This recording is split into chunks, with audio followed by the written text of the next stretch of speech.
When I finished primary school, I went to the local plumber and agreed with him that I would start on the 1st of September.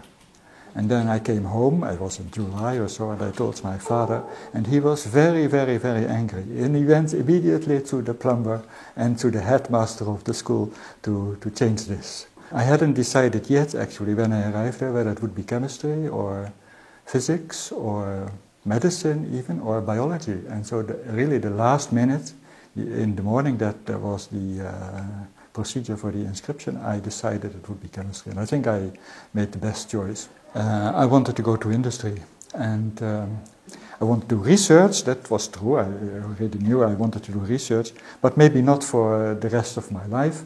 In the end, you always must see something that you can do with it. And so at the university in those days, the situation was not like that, of course. People were just following their hobbies, and which is in part is good, of course, but nowadays the policy is that one does what one likes on the one hand, but also in the end, if everything goes well, you want some form of applications. And so we started many different topics, or I started many different topics with my people, in the beginning 12, and in the end were 28 people, so quite a few.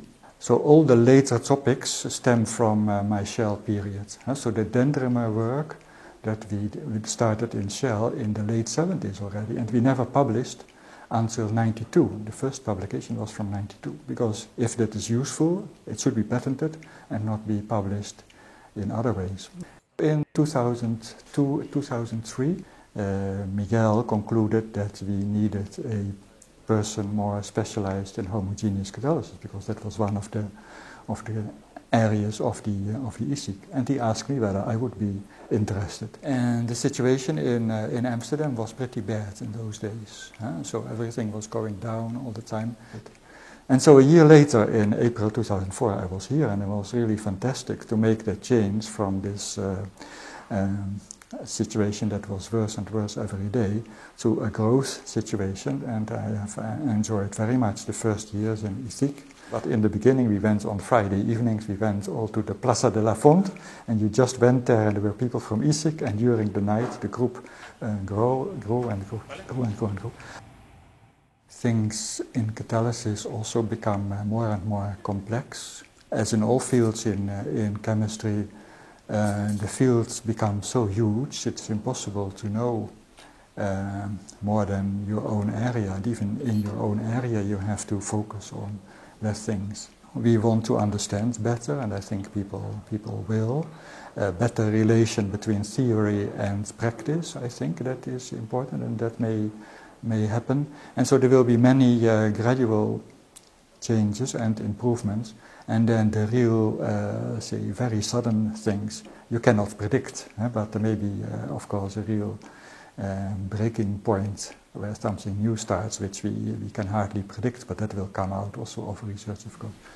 What would you say to a young student who has to decide what to study, to encourage him or her to study chemistry?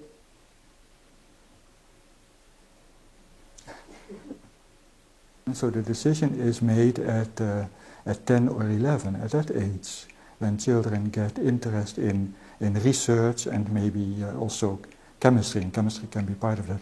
And so the reason is that when we were young, at least when I was young, we asked ourselves the question, how does the TV work? And when they explained to us how that worked, we were fascinating.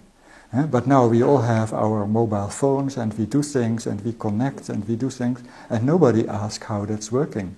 And I wouldn't be able to tell even, how it works. And so the basic question, how does it work? Or look at nature and what do we see and what is happening there. And then I think that the interest for studying chemistry and physics and also biology will come by itself.